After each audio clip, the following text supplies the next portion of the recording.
people will come to know that I get the privilege of talking to you, right, from time to time, and I get to hear how your mind is working. So you're doing a lot of different things at once. You're being a broadcaster, which means you're communicating extremely well. You're being a quarterback, for which you played the position at a very high level at Colorado. And you're also being a fan. You know, that's one of my favorite aspects of you is when you are really passionate and enthusiastic about what is going on in front of you. I feel that joy as well. But to your point about what it is like for you to try to talk to us and not talk down to us, but just bring us in. You did this yesterday. Like, I'm watching the Breakers in Tampa Bay, and I watched Jordan Ta'amu make a play, and it looks like he just threw the ball where it shouldn't have gone, right? And you're going, okay, he had a crossing pattern that was open right here. But also you could see that they were just on different pages where you're saying this play concept was supposed to work in a very different way, or Jordan saw it differently than the wide receiver saw it. And when I get to connect those dots, I feel as if, okay, I better understand, or it's not that I better understand, but I more better understand what is going on in front of me. Now, following on that, how do you try to help fans at home get better about being good at watching football, right? Like one of the ways you explained it to me was you see pre-snap reads as a wheel with the safeties and how they might rotate to one side or the other. What are some other things that you could point to for fans watching the broadcast at home? That's a good question. One of the ways that I try, and I don't always do this, but if you're watching a telecast, I really dislike very much looking backwards because you have eyes and a brain, you know, so I don't need to just regurgitate to you what you just saw. So if we want to look backwards, that's fine. And we can do a replay, but I better tell you something that you don't see. Okay. That's the way I feel. So I like, you know, you can see, oh, he overthrew it. And there are times that I'm like, oh, you know, I just kind of overthrew it. And I'm like, that's stupid in my head. So I'm like, you see that, right? Like, why did he overthrow? Was it something in his technique? Why is an overthrow not important? What's a coaching point for a quarterback that you hear all the time during the week? And so I'll say things like, hey, inside breaking routes, checkdowns, slants, anything over the middle, the ball has to be thrown on the frame of the receiver. And it's like, oh, okay, like I can get that if I'm a fan. So that's what I try to do. I also try to point forwards. And I know this is not quite answering your question, but I'm going to get to what you specifically answered. So my favorite analysis is forward focused analysis. What is the strategy for this drive? How can they change their plan in order to have success? What do they need to do to change in order to have success? So anything that I'm saying along those lines is immediately, whether you know it or not at home, refocusing your gaze, if you will, or your focus, your eyes onto those things. So forward focusing analysis, I think, is very important. Now, if you're just looking at things that are broad based and like, how can I just understand football, you know, regardless of what's being said? I think that the easiest way to do that is by understanding this very simple ratio. If you're watching football and there's one safety in the middle of the field, that's middle field closed. If there's two safeties back, then the middle of the field is open. So every coverage, regardless of if it's man or zone, comes out of the nature of open or closed. Does that make sense? It does. Okay. So that tells you a lot about the defensive structure as a quarterback. Just middle field open, middle field closed. One of the things that it tells you is whether they have more guys than you can block, regardless of what your formation or personnel group is. You can have two tight ends and a fullback, you know, which would be like a 22 personnel.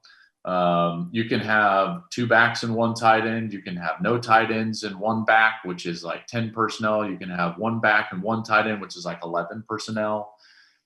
It doesn't matter what the personnel group is. If there's just one safety in the field, then the structure of defense means that they've got more front defenders than you can block. Okay, so if you've got 5 up front, just the 5 offensive linemen, they have 6. If you have 7, they have 8. You can't block them all. So they have what's called the run ratios. Now, what is also the nature of middle closed defense is that you have what's called free access throws on the outside.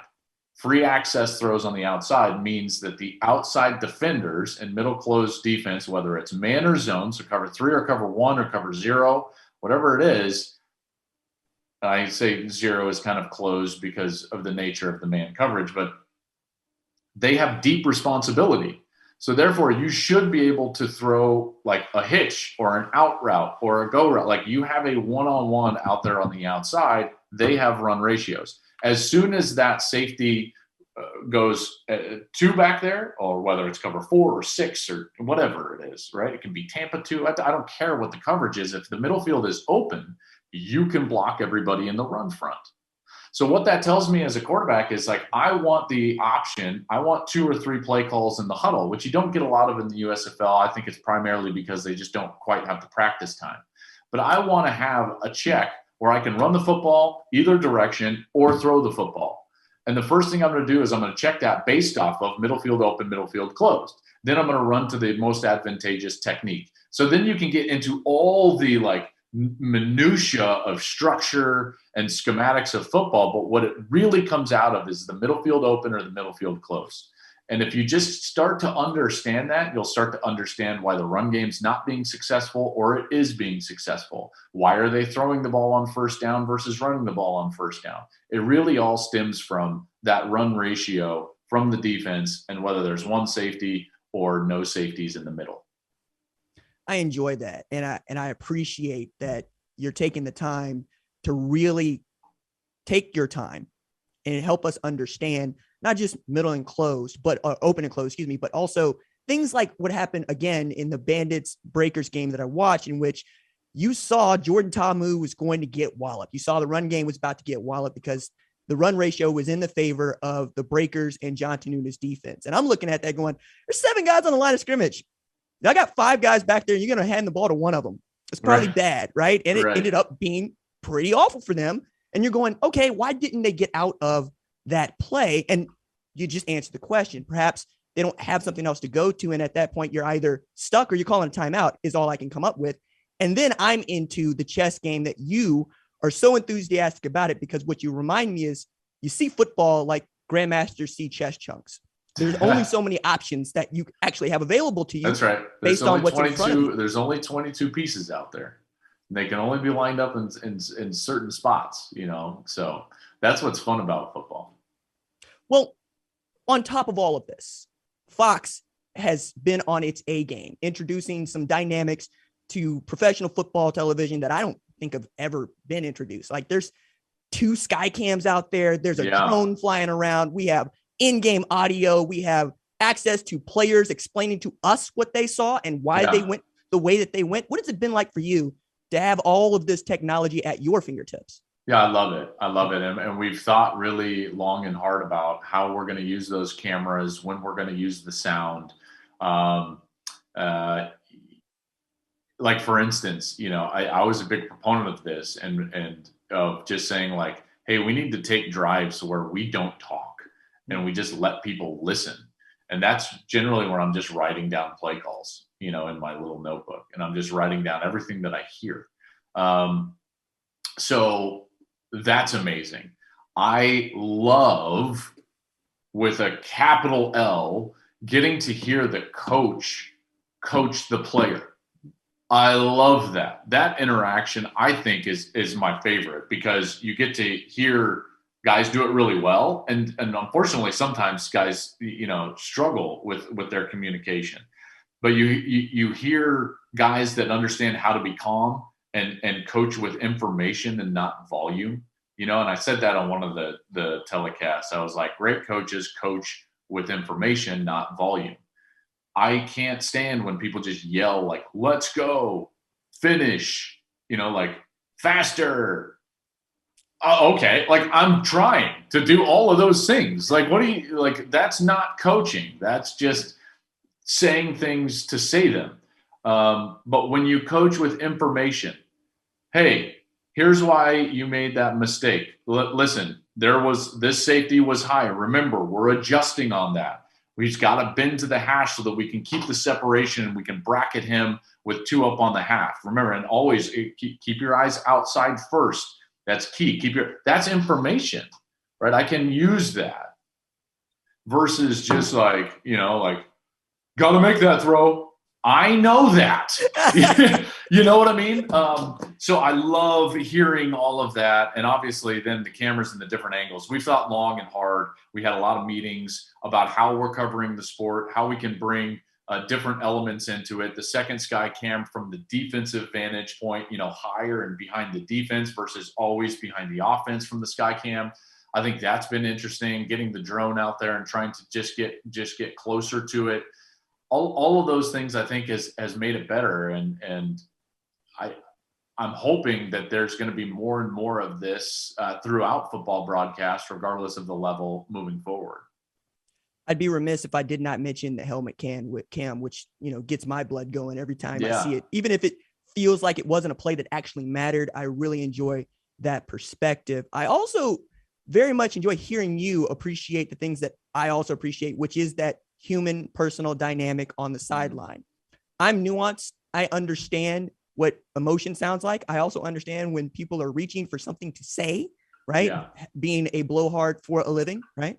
But I also am very interested in hearing you react to what is there, because you have a very good way of saying, I know what the situation is, and I also understand what a coaching point is. And you understand, hey, everybody's doing the best they can all the time.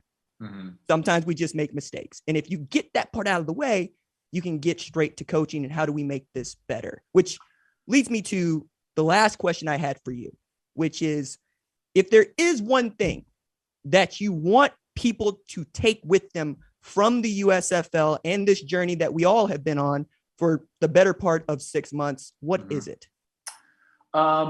It's a good question. There's multiple things, but I think first and foremost I think that it's been and I think that on so many different fronts, I think that it's been a wild success. I think it's been a wild success technically. I think it's been a wild success from a rating standpoint. I think it's been a wild success from a developmental standpoint. There are going to be players that go on and get time in NFL camps because of their time in the USFL this year. It's been a wild success from a sustainability standpoint and looking towards the future and understanding that there are guys in this league that maybe won't go to the NFL, and that's not a bad thing. And guess what? They'll be back next year and they're going to form a whole career in professional football in the USFL and might be here for a number of years so that the fan bases can attach to them. All of those things are true. And then first and lastly, I would just say, I want fans to take with them that this is our national sport now, and it is our common denominator. We love this sport, and more than anything, when we have a league like this that allows us to experience it on a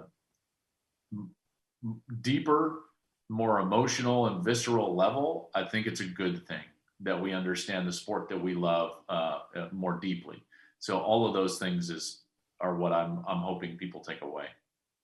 Right on. Joel Klatt is our lead USFL and college football analyst at Fox Sports.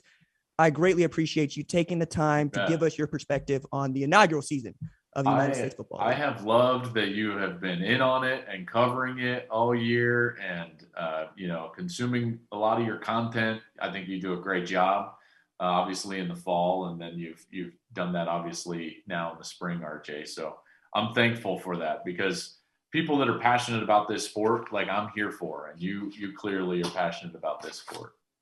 Thank you, Joel. You bet.